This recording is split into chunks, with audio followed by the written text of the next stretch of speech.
Hello दोस्तों, नमस्कार। घटना चक्र के इतिहास के कुछ क्वेश्चन हैं, तो आइए देखते हैं। गौतम बुद्ध का जन्म कब हुआ था?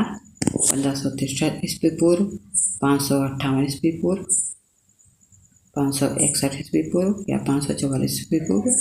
तो 563 ईस्वी पूर्व गौतम बुद्ध का जन्म हुआ था, ये सही हो जाएगा पहला ऑप्शन।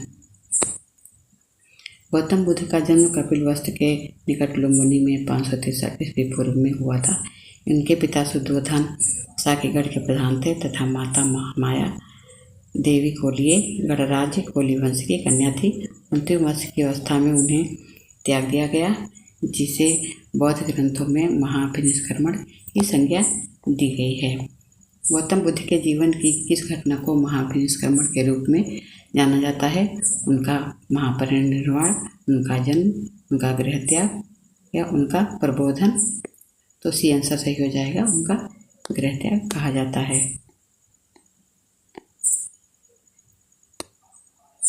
गौतम बुद्ध की माँ किस वंश से संबंधित है? शाक्य वंश से, माया वंश से, लक्षु वंश से या कोली वंश से? तो सही आंसर हो जाएगा कोली वंश।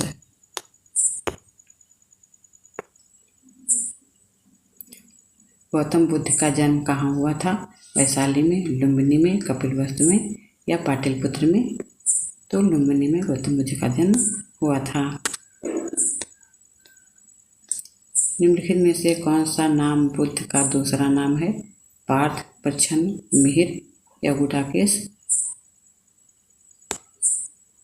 तो इनमें से कोई नहीं हो जाएगा। महात्मा बुद्ध का महापरिनिर्वाण कहाँ हुआ था?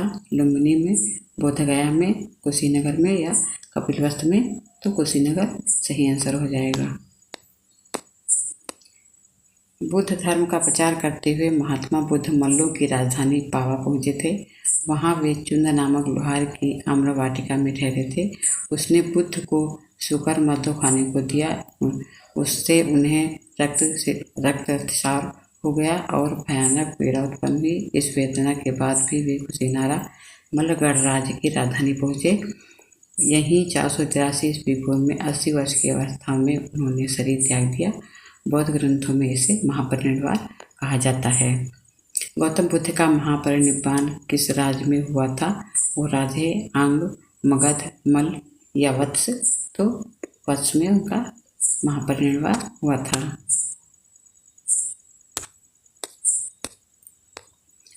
महात्मा बुद्ध का महापरिनिर्वाण किसके गणतंत्र में हुआ था? तो ये आंसर सही हो जाएगा, मल्लों के गणतंत्र में हुआ था। महात्मा बुद्ध ने किस स्थान पर निर्वाण प्राप्त किया था? तो ये कुशीनगर सही हो जाएगा।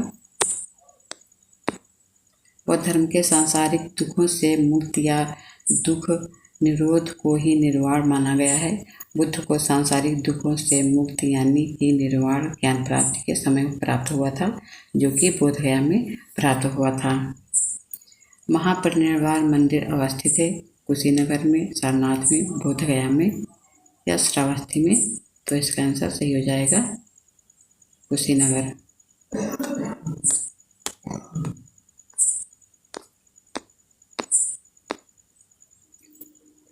महापरिनिर्वाण सूक्त से उनके जीवन के विविध आयामों एवं काल का निर्धारण किया जाता है, जिसके अनुसार बुद्ध ने अपने जीवन की अंतिम वर्षावास वैशाली में बिताई थी। निम्नलिखित में से कौन सा एक बौद्ध मत में निर्वाण की अवधारणा की सर्वश्रेष्ठ व्याख्या करता है? तृष्णा रूपी अग्निशमन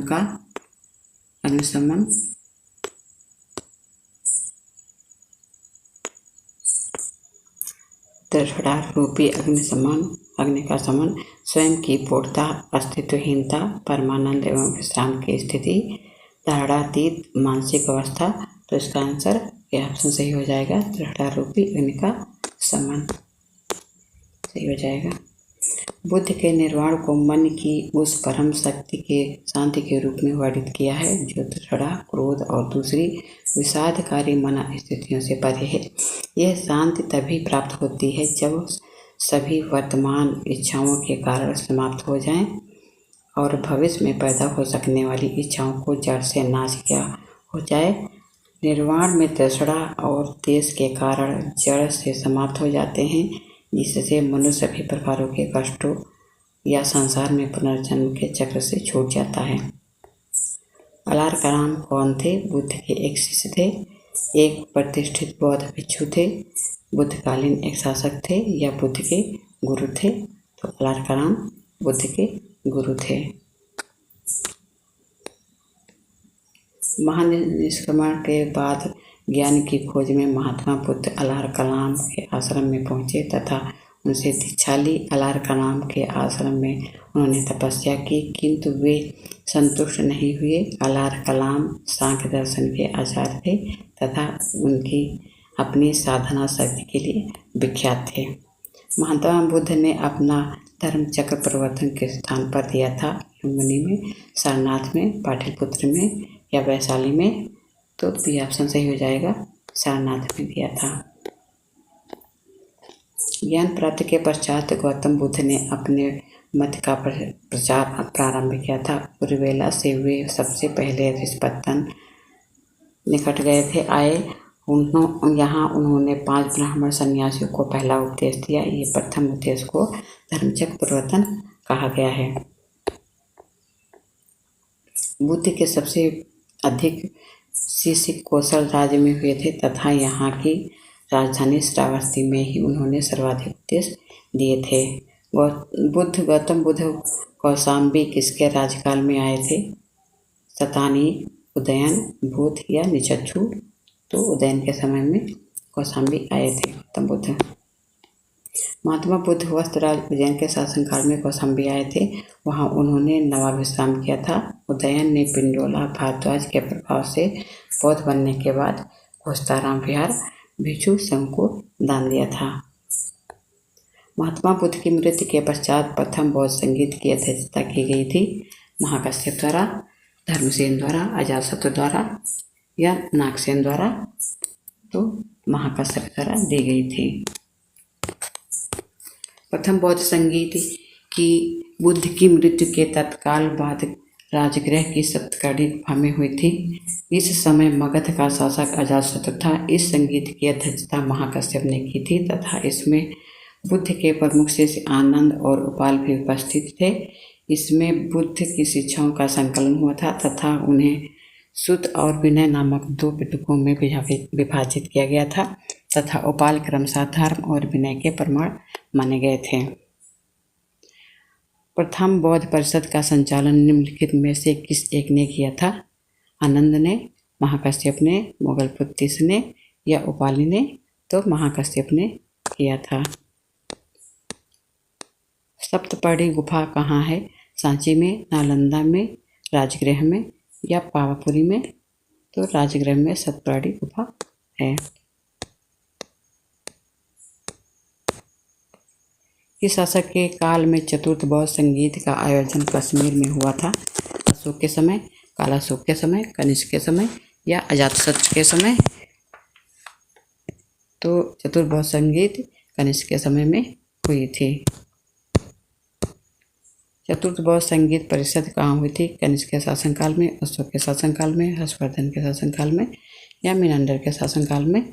तो कनिष्क के शासनकाल में चतुर्थ बौद्ध संगीत हुई थी।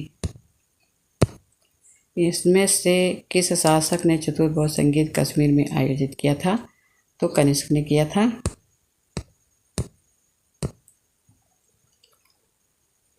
निम्नलिखित पर विचार कीजिए। बुद्ध में देवत्वारोपण, बोधिसत्व के पथ पर चलना, मूर्त उपासना का अनुष्ठान? तो इसमें से ये तीनों सही हो जाएंगे। अगला क्वेश्चन, महायान बौद्ध मत बुद्ध की लोकोत्तर सत्ता तथा देवत्व में विश्वास करता है और बुद्ध के अनेक अवतारों एवं रूपों में विश्वास करता है। साथ ही यह बुद्धित्व के मार्ग पर चलने वाले को बोधिसत्व कहता है, जो सभी मानवों की मुक्ति में सहायता करता है। बोधिसत्व के पथ पर चलना इस मत में अनुकरणीय कहा गया है। हिंदू धर्म के प्रभाव में बुद्ध के देवत्व के आरोपण के साथ ही अनुष्ठान और मूर्ति पूजा महायान की मुख्य पद्धति बन गई थी।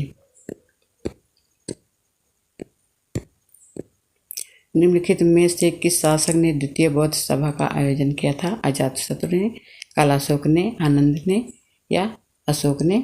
तो कालाशोक ने द्वितीय बौद्ध संधि का आयोजन किया था। बुद्ध के जीवन की 4 महत्वपूर्ण घटनाओं में से उनसे संबंधित 4 स्थानों को नीचे उल्लेख है। निम्नलिखित 2 स्तंभ दिए गए हैं, 1 और 2 अंकित है, तो इनमें से मिलान करना है, कौन सा सही होगा।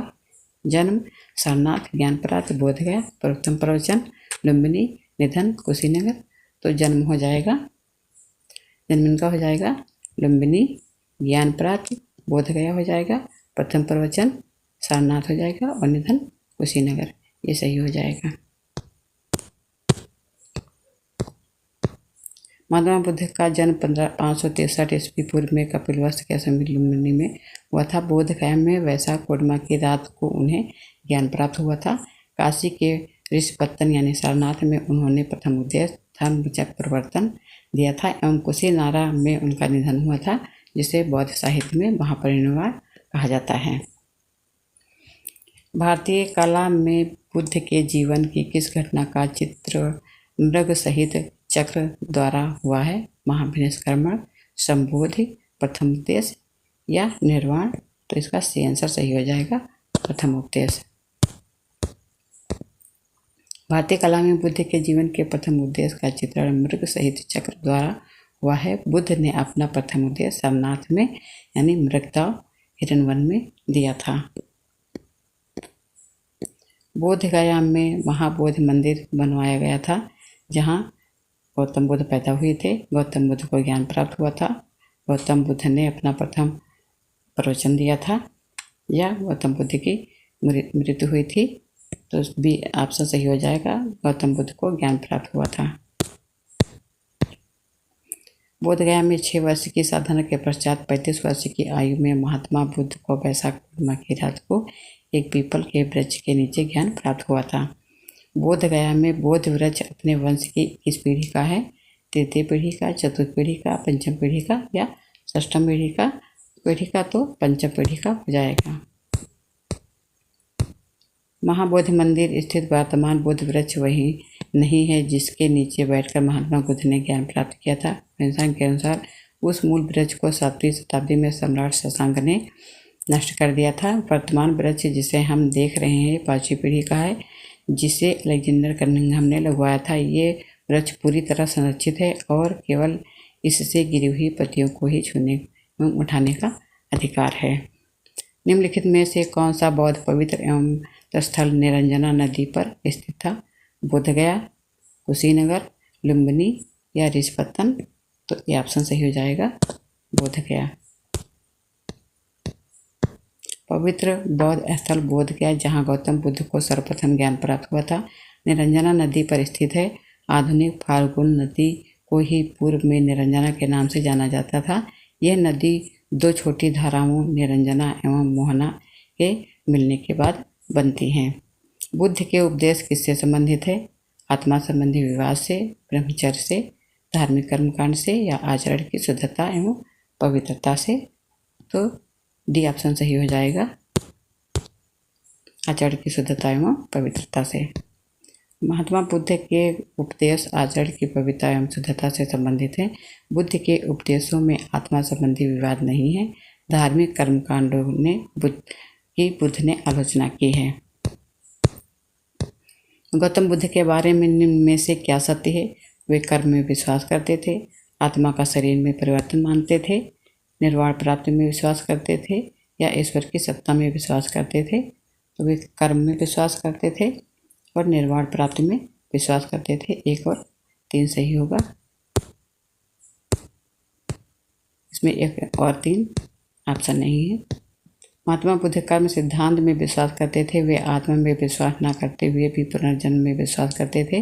बुद्ध के अनुसार चरित्र यानी कर्म का पुनर्जन्म होता है। वे निर्वाण प्राप्ति में भी विश्वास करते थे, किंतु ईश्वर की सत्ता में भी विश्वास नहीं करते थे। बौद्ध संघ में भिक्षुणी के रूप में स्त्रियों के प्रवेश की अनुमति बुद्ध द्वारा दी गई थी। कहाँ दी गई थी। श्रावस्ती में, वैशाली में, राजगृह में या कुशीनगर में। तो वैशाली में दी गई थी। अपने प्रिय शिष्य आनंद के कहने पर बुद्ध ने वैशाली में स्त्रियों को बौद्ध संघ में भिक्षुणी के रूप में प्रवेश की अनुमति प्रदान की थी। बौद्ध संघ में सर्वप्रथम शामिल होने वाली स्त्री महाप्रजापति गौतमी थी, जो गौतम बुद्ध की माता थी। त्रिपिटक क्या है? गांधी जी के 3 बंदर, ब्रह्मा विष्णु महेश, महावीर के 3 नगीने या बुद्ध के उपदेशों का संग्रह। तो डी ऑप्शन सही हो जाएगा, बुद्ध के उपदेशों का संग्रह है। त्रिपिटक बौद्ध ग्रंथों में सर्वाधिक महत्वपूर्ण है। बुद्ध की मृत्यु के बाद उनकी शिक्षाओं को संकलित कर 3 भागों में बांटा गया। इन्हीं को त्रिपिटक कहते हैं। ये हैं विनय पिटक, संघ संबंधी नियम तथा आचार की शिक्षाएं हैं। सुत्त पिटक में धार्मिक सिद्धांत से संबंधित है तथा अभिधम्म पिटक दार्शनिक सिद्धांत से संबंधित है। त्रिपिटक किस धर्म से संबंधित है? तो त्रिपिटक बौद्ध धर्म से संबंधित है। सुत्त पिटक में महात्मा बुद्ध के नैतिक एवं सिद्धांत संबंधी प्रवचन संकलित हैं। अथार्व में बौद्ध धर्म के सिद्धांत एवं उपदेश संग्रह हैं, जबकि विनय पिटक में संघ संबंधी नियम तथा दैनिक जीवन संबंधी आचार विचारों, विधि निषेधों आदि का संग्रह है। जातक में बुद्ध के पूर्व जन्मों की कहानियां संग्रहित हैं।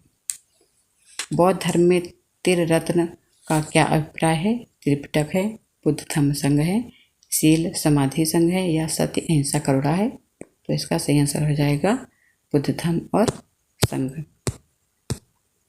बुद्ध धम्म एवं संघ बौद्ध धर्म के त्रिरत्न है। बुद्ध की मृत्यु के बाद उनकी शिक्षाओं को संकलित कर 3 भागों में बांटा गया था। इन्हीं को त्रिपिटक कहा जाता है। यह है विनय पिटक, सुत्त पिटक और अभिधम्म पिटक। प्राचीन भारतीय के बौद्ध मठों में पवरन नामक समारोह आयोजित किया जाता था, जो क्या होता था? संघ परिनायक और धर्म तथा विनय विषयों का एक वक्ता को चुनने का अवसर होता था। वर्षा ऋतु के दौरान मठों में प्रवास के समय भिक्षुओं द्वारा किए गए अपराधों को स्वीकारोक्ति का अवसर होता था, या किसी नए व्यक्ति को बौद्ध संघ में प्रवेश देने का समारोह होता था, जिसमें उसका सिर मुड़वा दिया जाता था और पीले वस्त्र दिए जाते थे। तो इसका सही आंसर भी हो जाएगा। वर्षा ऋतु के दौरान मठों में प्रवास के समय भिक्षुओं द्वारा किए गए अपराधों की स्वीकारोक्ति का अवसर होता था। स्वीकार करते थे कि हमने ये अपराध किया है। वर्षा ऋतु के समय से 4 महीने बौद्ध भिक्षु बौद्ध विहारों में निवास करते थे। इस समय धर्म प्रचार का कार्य स्थगित रहता था। वर्षा ऋतु की समाप्ति पर जब पुनः धर्म प्रचार कार्य प्रारंभ होता था, तो बौद्ध भिक्षु पवरन नामक समारोह आयोजित करते थे, जिसमें पीछे किए गए कार्यों पर विचार करते हुए आगे की कार्य योजना बनाई जाती थी। इसके अतिरिक्त भिक्षु इस समारोह में अपने द्वारा किए गए अपराधों को स्वीकार करते थे। अशोकाराम विहार निम्नलिखित में से किस स्थान पर स्थित था? वैशाली में या पाटलिपुत्र में? तो अशोकाराम विहार पाटलिपुत्र में स्थित था।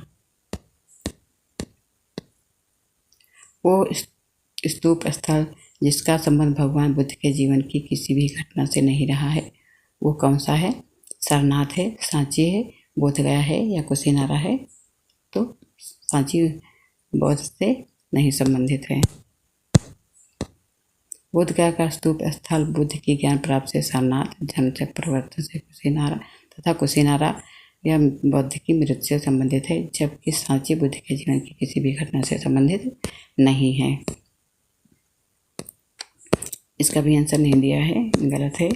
अनात्मवाद सिद्धांत किसका है? सांख्य का है, वेदांत का है, बौद्ध दर्शन का है या जैन दर्शन का है? तो अनात्मवाद बौद्ध दर्शन का सिद्धांत है। बौद्ध दर्शन के में अनात्मवाद का सिद्धांत गौतम बुद्ध के प्रतीत समार्थवाद के सिद्धांत से ही सिद्ध होता है। इसे नैरात्मवाद भी कहा जाता है। कुछ विचारकों के मतानुसार अनात्मवाद का सिद्धांत केवल आत्मा पर लागू होता है। वस्तुतः इससे आत्मा और भौतिक जगत दोनों की ही व्याख्या होती है। जब बुद्ध सर्वनात्मकत्म कहते हैं, तो इसका अर्थ है कि किसी नित्य चेतन या जड़ तत्व का अस्तित्व नहीं है। न तो आत्मा नामक नित्य द्रव्य का अस्तित्व है और न भौतिक पदार्थ नामक जड़ द्रव्य का द्रव्यता, एकता, तादात्म्य एवं नित्यता आदि कल्पना मात्र हैं। भारत के सांस्कृतिक इतिहास के संदर्भ में पारमिता शब्द का सही विवरण निम्नलिखित में से कौन सा है?